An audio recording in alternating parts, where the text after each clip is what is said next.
اعوذ باللہ من الشیطان الرجیم بسم اللہ الرحمن الرحیم۔ کتاب مذہب، سائنس اور نفسیات جو میرے دوست کل نعیم اشرف نے مجھے بھیجی تھی، اس کا تجزیہ چل رہا ہے اور یہ پارٹ 2 ہے۔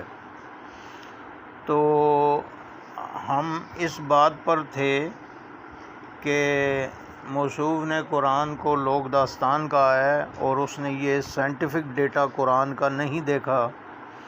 اس کی وہ کیا ایکسپلینیشن دے سکتا ہے کہ 6 صدی عیسوی میں ایک عرب کی ان پڑھ ہستی جو دنیاوی لحاظ سے کسی بھی مدرسے سے نہیں پڑھا ہوا، وہ والے حقائق بیان کر رہے جو آج آ کر ڈسکور ہو رہے ہیں، تو اس چیز کی وہ توجیہ کیا پیش کریں گے اور اس کو کیسے ایکسپلین کریں گے؟ مثلا اب وہ چیزیں آتی ہیں، سائنٹیفک ڈیٹا جو قرآن نے دیا ہوا ہے، انہوں نے ترجمے کا اختلاف تو دیکھ لیا لیکن سائنٹیفک ڈیٹا نہیں دیکھا۔ تو پہلی چیز ہے ریلیٹیوٹی آف ٹائم۔ آئنسٹائن سے 10-12 صدیاں پہلے جو ہے قرآن نے ریلیٹیوٹی آف ٹائم کے حوالے سے بتا دیا ہوا ہے کہ ٹائم از ریلیٹیو۔ اس حوالے سے سورہ بقرہ کی آیت نمبر 259، سورہ حج کی آیت نمبر 47، سورہ سجدہ کی آیت 5 اور سورہ معارج کی آیت 4، ان 4 آیات میں ریلیٹیوٹی آف ٹائم کا ذکر ہے۔ اور اگر ہمارے جو مسلمان سائنسدان تھے وہ قرآن سے اگر اپنی تھیوریوں کو ڈرائیو کرتے، سائنٹیفک تھیوریز کو، تو وہ آئنسٹائن سے 8-10 صدیاں پہلے ریلیٹیوٹی آف ٹائم کا نظریہ دے چکے ہوتے۔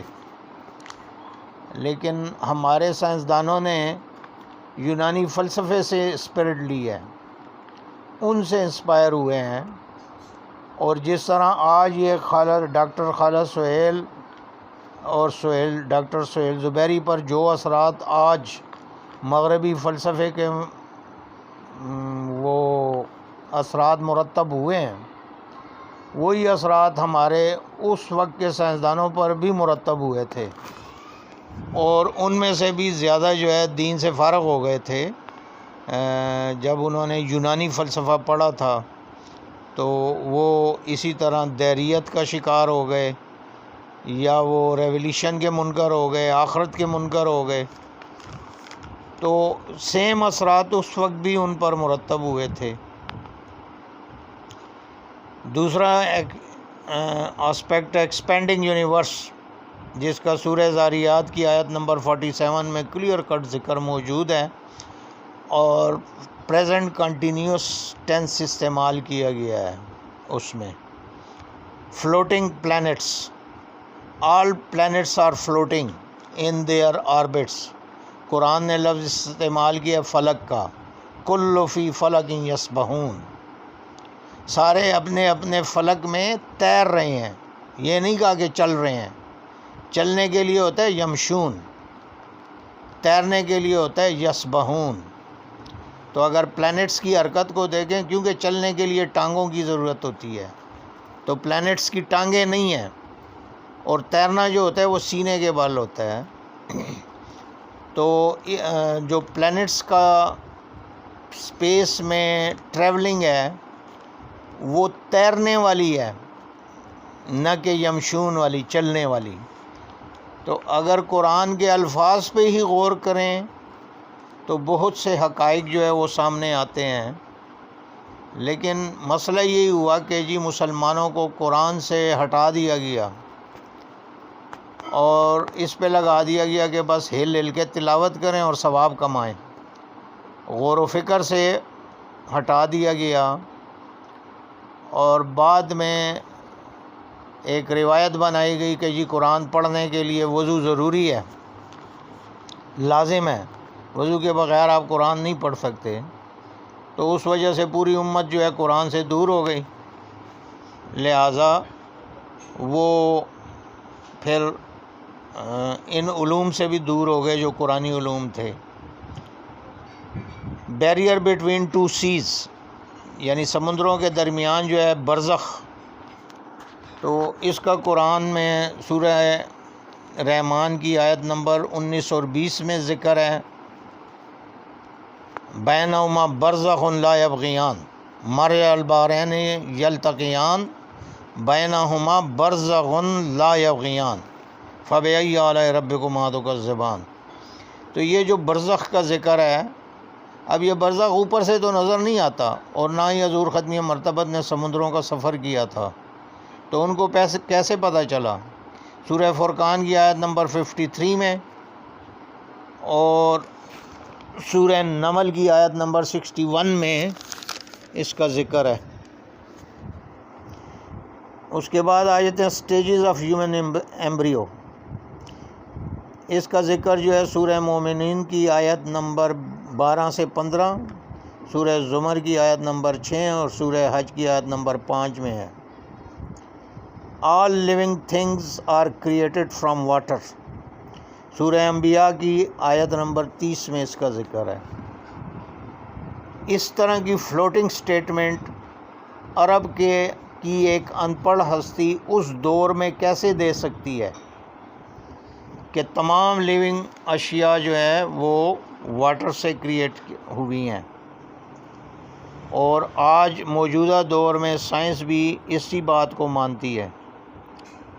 Heaven and earth were joined together, then they were split asunder۔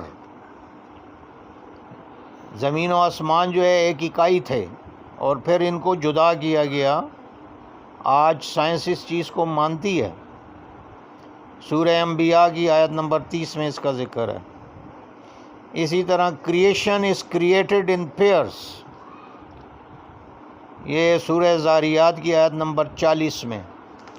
یعنی قرآن نے پودوں میں پیئرس کا کنسیپٹ اس وقت دیا تھا جب سائنس کو پتہ بھی نہیں تھا، اور آج سائنس بھی اس چیز کو مانتی ہے۔ اسی طرح اور بھی بہت سے، اگر ہم پارٹیکل فزکس میں جائیں تو اس میں بھی پازیٹیو اور نیگیٹو کے پیئرز ملتے ہیں ہمیں ڈفرینٹ پارٹیکلز میں۔ تو مائکرو سے میکرو تک کائنات میں پیئرس کی بات ہے۔ اسی طرح ظاہر ہے تو باطن بھی ہے۔ اگر کچھ چیزیں نظر آنے والی ہیں انسانی آنکھ سے، تو کچھ وہ بھی ہیں جو نظر آنے والی نہیں ہیں۔ یہ سارے پیئرز بنتے ہیں، اور پھر قرآن کہتا ہے کہ کچھ ایسے پیئرز ہیں جن کو تم جانتے ہو اور کچھ وہ پیئرز ہیں جن کو تم نہیں جانتے۔ یہ سورہ ذاریات کی آیت نمبر 40۔ پھر ایکسٹرا ٹیریسٹریل لائف، سورہ طلاق کی آیت نمبر 12 میں اس کا ذکر ہے۔ اور ابھی آہستہ آہستہ سائنس اس طرف آ رہی ہے کہ اس پاسبلٹی کو ایکسیپٹ کر رہی ہے۔ امریکن رائٹر ایرک وان دینیکن نے اس ٹاپک پر 6-7 کتابیں لکھی ہیں ایکسٹرا ٹیریسٹریل لائف پر، اور اس کا دعویٰ ہے کہ کسی دوسرے پلانٹ سے مخلوق زمین پر آئی تھی ڈسٹنٹ پاسٹ میں، ماضی بعید میں، اور وہ جاتے ہوئے اپنی نشانیاں چھوڑ گئی ہے، اور وہ نشانیاں ہیں these megalithic buildings which are scattered throughout the world. یہ جو اہرام مصر ہیں، اس طرح کی بلڈنگس پوری دنیا میں پھیلی ہوئی ہیں۔ تو یہ اس کا نظریہ ہے ایرک وان دینیکن کا۔ اسی طرح ناسا کے پاس 1 ملین رپورٹس ہیں یو ایف او سائٹنگ کی۔ اگر یہ 1 ملین رپورٹس میں سے صرف ایک رپورٹ اگر سچی ہے تو اس کا مطلب ہے کہ یو ایف او ایگزسٹ کرتی ہیں، یعنی ایکسٹرا ٹیریسٹریل لائف ہے۔ اور اس حوالے سے چارلس برلٹس نے راسویل انسیڈنس کتاب لکھ کے بتایا ہے کہ ایک اڑن تشتری امریکہ کی راسویل ریاست میں گری بھی تھی، اور اس کو پھر کور اپ کیا گیا تھا کہ نہیں جی وہ تو ویدر بیلون تھا، ویئر ایز وہ اڑن تشتری تھی اور اس میں ایلینز بھی موجود تھے۔ اپیل ٹو ہیومن انٹلیکٹ قرآن نے 120 مرتبہ کی ہے۔ اب ایک دنیا کے کسی بھی انٹلیکچوئل کی کتاب میں اتنی بار اپیل نہیں کی گئی ہوگی ہیومن انٹلیکٹ کو جتنی کہ قرآن نے کی ہے، اور یہ عرب کے ایک ایسی ہستی کی کتاب جو کہ دنیاوی لحاظ سے بالکل ان پڑھ ہے۔ فالنگ پلیسز آف سٹارز، سورہ واقعہ کی آیت نمبر 75 اور 76 میں کہ کائنات میں ایسے پلیسز ہیں جہاں پہ سٹارز گر سکتے ہیں، ان میں گر جاتے ہیں، غائب ہو جاتے ہیں۔ ماڈرن سائنس کی لینگویج میں ان کو کہتے ہیں بلیک ہولز، کہ جی بلیک ہولز ایک ایسی جگہ ہیں کہ جہاں اگر سٹار گرے، جہاں سٹار اگر جائے تو وہ اس میں گر جائے گا اور غائب ہو جائے گا۔ اسی طرح اس ان پڑھ ہستی نے جو کتاب پیش کی ہے اس میں پوری دنیا کو چیلنجز دیے گئے ہیں۔ نمبر 1 چیلنج فصاحت و بلاغت کا، سورہ بقرہ کی آیت نمبر 23 اور سورہ بنی اسرائیل کی 88۔ ایک سورت کا چیلنج ہے، 10 سورتوں کا چیلنج ہے، پورے قرآن کا چیلنج ہے کہ جی اس طرح کی بک بنا کے لے آؤ۔ Challenge on the basis of utilitarianism, سورہ انعام کی آیت نمبر 135 میں یوٹیلیٹیرینزم کے حوالے سے چیلنج دیا گیا ہے۔ Challenge on the basis of pragmatism, سورہ زمر کی آیت نمبر 39 اور 40 میں پریگمیٹزم کے حوالے سے چیلنج دیا گیا ہے پوری دنیا کو۔ Followers of this book will become the rulers of the earth, یہ سورہ نور کی آیت نمبر 55 میں کلیئر کٹ کہا گیا ہے کہ جو اس بک کو فالو کریں گے ہم ان کو اس دنیا میں رولر بنائیں گے، پلانٹ ارتھ کا رولر بنائیں گے۔ اور پھر دنیا نے دیکھا کہ واقعی وہ رولر بنے، تو یہ ہسٹوریکل فیکٹ بھی ہے کہ ان لوگوں نے فالو کیا اور وہ رولرز بنے۔ اور آج جو مسلمان ذلیل ہو رہے ہیں اس کی وجہ یہی ہے کہ جی انہوں نے قرآن کو چھوڑ دیا۔ Challenge of unchangeability of the words of Quran, یہ سورہ کاف کی آیت نمبر 27 میں دعویٰ کیا گیا ہے۔ ایک پروسیس ہوتا ہے لینگویجز کے چینج ہونے کا کہ 300 to 500 ایئرس کے اندر کوئی بھی لینگویج جو ہے وہ کمپلیٹلی چینج ہو جاتی ہے، اور اسی لینگویج کے ماہرین جو 500 سال پہلے گزرے ہوتے ہیں ان کی زبان کو موجودہ اسی زبان کے ماہرین نہیں سمجھ سکتے۔ جیسے اردو ہے، اگر آپ آج سے 300 اور 500 سال پہلے کی اردو اگر آپ دیکھیں تو وہ آپ نہیں سمجھ سکیں گے، آج کے بڑے بڑے ماہرین بھی نہیں سمجھ سکیں گے اس اردو کو۔ اس کو کہتے ہیں سیمینٹک ایکسٹینشن آف لینگویجز۔ تو یہ دنیا کی تمام لینگویجز میں اگر چوسر کی جو انگلش تھی آج سے 300 سال پہلے کی، وہ اگر آج آپ پڑھیں تو آپ کو کخ سمجھ نہیں آئے گی کہ یہ کیا لکھا ہوا ہے، حالانکہ ہوگی وہ انگلش ہی۔ اور آج کا جو PhD ہوگا انگلش میں وہ نہیں سمجھ سکے گا اس انگلش کو۔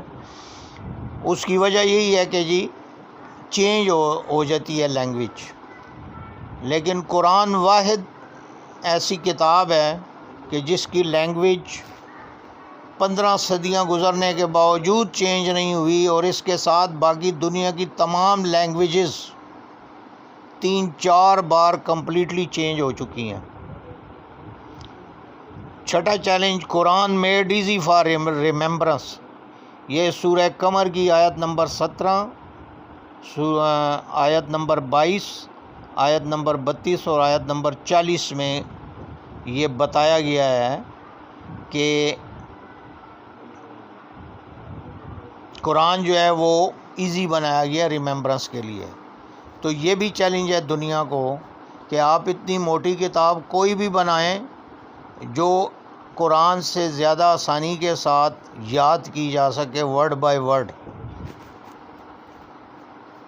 اور مزید بھی چیلنجز ہیں لیکن میں نے صرف 7 کا ذکر کیا ہے۔ نو پلیس آف ریفیوج فار ڈسپیوٹرس، یہ سورہ شورا کی آیت نمبر 35 میں چیلنج ہے کہ اگر تم کہیں جا کے پناہ لے سکتے ہو تو لے لو، تمہیں پناہ نہیں ملے گی اس کلام کے بعد۔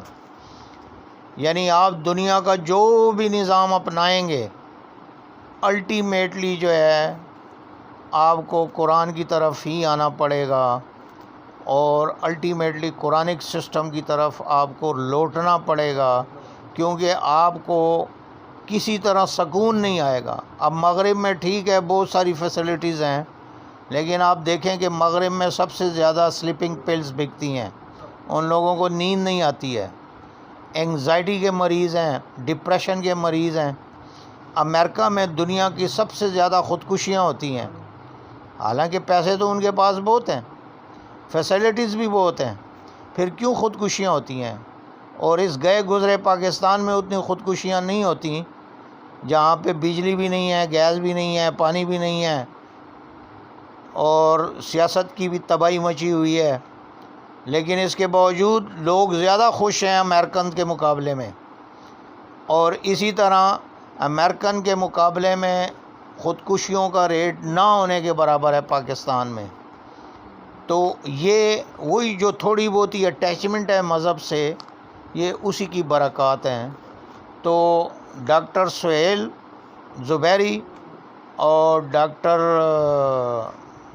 خالد سہیل صاحب، انہوں نے یعنی ان کو پیش کیا گیا رول ماڈل کے طور پہ، تو ایسے لوگ جو ہے ہمارے لیے رول ماڈل نہیں ہو سکتے جن لوگوں نے یہ حقائق قرآن میں نہیں دیکھے، اور رسل کی کتابوں کو تو پڑھ لیا لیکن قرآن کو اتنا غور و فکر سے نہیں پڑھا۔